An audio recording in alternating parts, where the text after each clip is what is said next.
ذرا ایک لمحے کے لیے تصور کریں آپ پاکستان کے کسی دور افتادہ ضلع میں رہتے ہیں۔ آپ کو ایک زمین کا مسئلہ حل کروانا ہے، یا کسی سرکاری دستاویز کی تصدیق کرانی ہے، یا کسی ترقیاتی منصوبے کے بارے میں اپنی شکایت درج کروانی ہے۔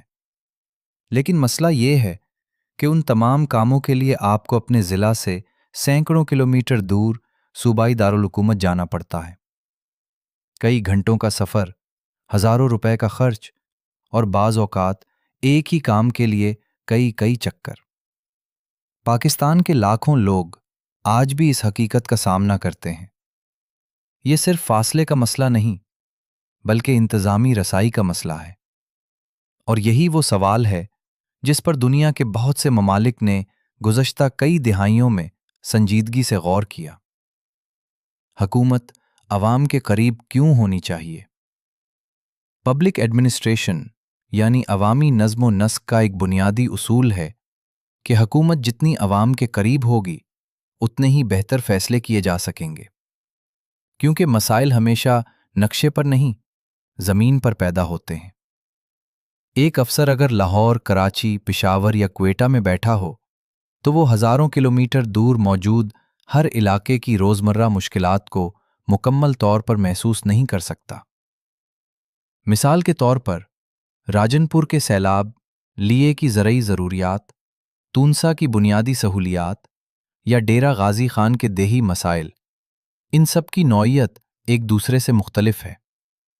اسی لیے دنیا کے ترقی یافتہ ممالک میں کوشش کی جاتی ہے کہ انتظامی فیصلے زیادہ سے زیادہ مقامی سطح پر کیے جائیں، تاکہ مسئلہ بھی جلد سمجھا جائے اور اس کا حل بھی جلد نکالا جا سکے۔ پاکستان کے بڑے صوبے مسئلہ کیوں بنتے ہیں؟ اکثر لوگ سمجھتے ہیں کہ پاکستان کا سب سے بڑا مسئلہ صرف آبادی ہے، لیکن حقیقت اس سے کہیں زیادہ پیچیدہ ہے۔ اصل مسئلہ صرف لوگوں کی تعداد نہیں، بلکہ انتظامی حجم بھی ہے۔ ذرا پنجاب کو ہی دیکھ لیجئے۔ اس کی آبادی دنیا کے کئی آزاد ممالک سے زیادہ ہے۔ دوسری طرف بلوچستان رقبے کے لحاظ سے پاکستان کا تقریباً نصف حصہ ہے۔ خیبر پختونخوا میں بلند پہاڑ، قبائلی علاقے اور جدید شہری مراکز ایک ساتھ موجود ہیں، جبکہ سندھ میں ایک طرف کراچی جیسے عالمی معیار کے میگا سٹی ہیں اور دوسری طرف سینکڑوں دیہی علاقے۔ اب سوال یہ ہے، کیا ایک ہی صوبائی حکومت اتنے مختلف علاقوں کی ضروریات کو ایک ہی رفتار اور ایک ہی معیار کے ساتھ پورا کر سکتی ہے؟ یہ وہ چیلنج ہے جس پر پاکستان میں کئی دہائیوں سے بحث جاری ہے۔ جنوبی پنجاب کی مثال فرض کریں۔ جنوبی پنجاب ایک الگ صوبہ بن جاتا ہے۔ اب کیا بدلے گا؟ سب سے پہلی تبدیلی فیصلوں کی جگہ تبدیل ہوگی۔ پہلے زیادہ تر اہم فیصلے لاہور میں ہوتے تھے، لیکن نئے صوبے کی صورت میں وزیر اعلیٰ، صوبائی assembly, secretariat, police head quarter اور تمام بڑے محکمے اسی علاقے کے اندر موجود ہوں گے۔ اس کا مطلب یہ نہیں کہ مسائل ایک دن میں ختم ہو جائیں گے، لیکن اس کا مطلب ضرور یہ ہوگا کہ فیصلے کرنے والے لوگ اسی خطے کے حالات، ضروریات اور ترجیحات کو زیادہ قریب سے جانتے ہوں گے، اور یہی چیز بہتر گورننس کی بنیاد بن سکتی ہے۔ لیکن یہ تو صرف آغاز ہے۔ اگر ایک نیا صوبہ بنتا ہے تو اس کا سب سے پہلا عملی فائدہ عام شہری کو کس صورت میں محسوس ہو سکتا ہے؟ آئیے اگلے حصے میں یہی جانتے ہیں۔ عوام کو سب سے پہلا فائدہ کیا ہوگا؟ اگر نئے صوبے واقعی مؤثر انداز میں قائم کیے جائیں تو عام شہری کو سب سے پہلے جو تبدیلی محسوس ہو سکتی ہے وہ ہے ایکسیسیبلٹی، یعنی حکومت کا عوام کے قریب آ جانا۔ آج پاکستان کے بہت سے شہری صرف ایک سرکاری کام کے لیے گھنٹوں بلکہ بعض اوقات پورا دن سفر کرتے ہیں۔ تصور کریں، کسی شہری کو پہلے 500 کلومیٹر دور جانا پڑتا تھا، لیکن نئے انتظامی نظام کے بعد وہی دفتر صرف 1 یا 150 کلومیٹر کے فاصلے پر موجود ہو۔ یہ صرف فاصلے میں کمفی نہیں، بلکہ وقت، پیسے، ایندھن اور ذہنی دباؤ میں بھی نمایاں کمی لا سکتا ہے۔ اور جب سرکاری دفاتر عوام کے قریب ہوتے ہیں تو لوگ اپنے حقوق کے لیے زیادہ آسانی سے آواز بھی اٹھا سکتے ہیں۔ ترقیاتی بجٹ کی تقسیم۔ اب بات کرتے ہیں ترقیاتی بجٹ کی۔ فرض کریں ایک بہت بڑے صوبے کے پاس 100 ارب روپے کا ترقیاتی بجٹ موجود ہے۔ یہ رقم سینکڑوں شہروں، ہزاروں دیہات اور کروڑوں شہریوں کی ضروریات پوری کرنے کے لیے استعمال ہونی ہے۔ ظاہر ہے، ہر علاقے کی ضروریات مختلف ہوتی ہیں۔ کہیں سڑکیں اہم ہیں، کہیں نہریں، کہیں ہسپتال اور کہیں اسکول۔ اگر ایک ہی حکومت پورے بڑے صوبے کی ترجیحات طے کرے تو بعض علاقوں کو یہ احساس ہو سکتا ہے کہ ان کی ضروریات کو مناسب اہمیت نہیں ملی، جبکہ ایک نسبتاً چھوٹا انتظامی صوبہ اپنے علاقے کے مسائل کے مطابق ترقیاتی منصوبوں کی ترجیح زیادہ مؤثر انداز میں طے کر سکتا ہے۔ مثال کے طور پر، اگر جنوبی پنجاب میں زراعت بنیادی معیشت ہے تو وہاں نہری نظام زرعی، تحقیق اور پانی کے منصوبوں پر زیادہ سرمایہ کاری کی جا سکتی ہے۔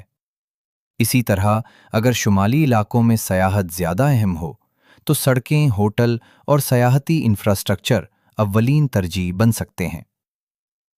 روزگار کیسے بڑھے گا؟ جب لوگ نئے صوبے کا نام سنتے ہیں تو اکثر صرف ایک نئے وزیر اعلیٰ کا تصور کرتے ہیں، لیکن حقیقت اس سے کہیں بڑی ہے۔ ایک نیا صوبہ پورا ایک نیا انتظامی نظام ہوتا ہے۔ نیا سیکریٹریٹ، نئی وزارتیں، نئے محکمے، نئی عدالتیں، نئے پولیس دفاتر اور ہزاروں سرکاری ملازمتوں کی ضرورت۔ تعلیم، صحت، زراعت، خزانہ، پلاننگ اور انفارمیشن ٹیکنالوجی جیسے محکموں میں بڑی تعداد میں نئی آسامیوں کی ضرورت پڑ سکتی ہے۔ لیکن کہانی صرف سرکاری ملازمتوں تک محدود نہیں رہتی۔ جب نئی سرکاری عمارتیں بنتی ہیں تو ان کے ارد گرد construction, restaurants, hotels, bank, I T کمپنیاں اور سینکڑوں چھوٹے کاروبار بھی وجود میں آ سکتے ہیں۔ صحت کی بہتر سہولیات آج بھی پاکستان کے کئی علاقوں کے مریض بڑے شہروں کے ہسپتالوں تک پہنچنے کے لیے گھنٹوں بلکہ بعض اوقات پورا دن سفر کرتے ہیں۔ دل کا مریض، کینسر کا مریض یا حادثے کا شکار شخص ہر منٹ اس کے لیے قیمتی ہوتا ہے۔ اگر صوبائی حکومت اپنے ہی علاقے میں میڈیکل یونیورسٹیاں، کارڈیک سینٹر، کینسر ہسپتال اور جدید ٹراما سینٹر قائم کرے تو لاکھوں شہریوں کو علاج کے لیے دوسرے شہروں کا رخ نہیں کرنا پڑے گا۔ یہ صرف سہولت نہیں بلکہ بعض اوقات زندگی اور موت کا فرق بھی ثابت ہو سکتی ہے۔ زرعی ترقی۔ پاکستان کی معیشت کی بنیاد آج بھی بڑی حد تک زراعت پر قائم ہے، لیکن ہر زرعی علاقے کے مسائل ایک جیسے نہیں۔ کہیں پانی کی کمی ہے، کہیں جدید مشینری نہیں اور کہیں کسان کو مناسب تحقیق یا ذخیرہ کرنے کی سہولت میسر نہیں۔ اگر صوبائی حکومت اپنے کسانوں کی ضروریات کو اولین ترجیح بنائے تو نئی نہریں، زرعی تحقیق، کولڈ اسٹوریج، بیجوں کی بہتری اور جدید مشینری پر زیادہ سرمایہ کاری کی جا سکتی ہے۔ اس کا فائدہ صرف کسان کو نہیں بلکہ پورے ملک کی غذائی سلامتی کو بھی پہنچ سکتا ہے۔ معدنی وسائل۔ پاکستان کے کئی علاقے قدرتی وسائل سے مالا مال ہیں، خاص طور پر بلوچستان، خیبر پختونخوا اور شمالی علاقے۔ لیکن صرف وسائل کا ہونا کافی نہیں۔ اصل کامیابی ان وسائل کی منصوبہ بندی، شفاف لیزنگ اور مقامی صنعت کے قیام میں ہوتی ہے۔ اگر وسائل کی ترقی شفاف نظام کے تحت کی جائے تو نہ صرف مقامی روزگار بڑھ سکتا ہے بلکہ قومی برآمدات میں بھی اضافہ ممکن ہے۔ سیاحت۔ پاکستان دنیا کے خوبصورت ترین ممالک میں شمار ہوتا ہے۔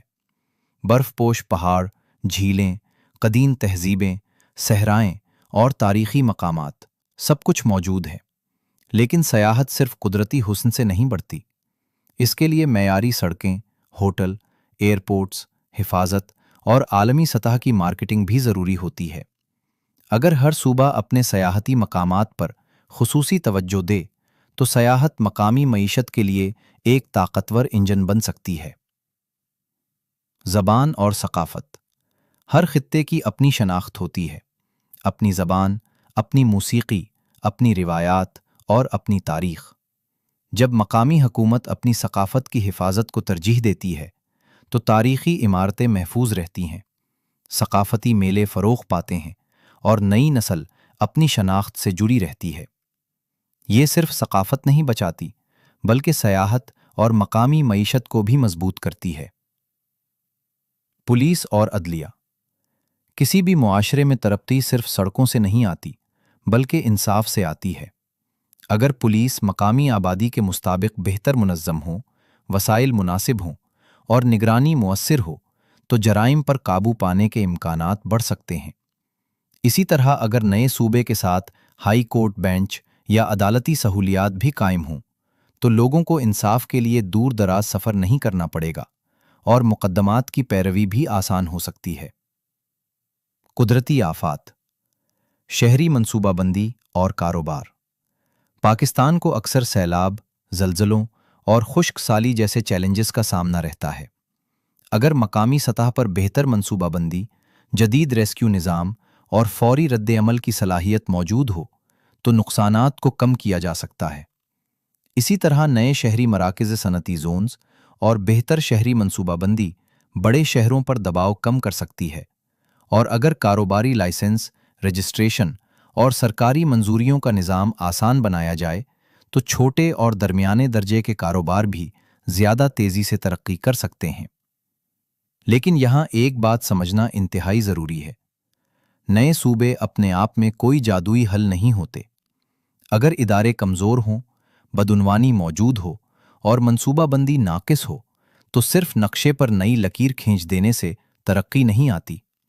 لیکن اگر نئے انتظامی یونٹس، شفافیت، میرٹ، مضبوط اداروں اور مؤثر گورننس کے ساتھ قائم کیے جائیں تو وہ عوام کے لیے بہتر خدمات، زیادہ متوازن ترقی اور زیادہ معاشی مواقع پیدا کرنے میں اہم کردار ادا کر سکتے ہیں۔ کیونکہ آخرکار کسی بھی ملک کی کامیابی صرف اس کے نقشے سے نہیں بلکہ اس نظام سے طے ہوتی ہے جو ہر شہری تک انصاف، ترقی اور مواقع پہنچاتا ہے۔ آپ کی کیا رائے ہے؟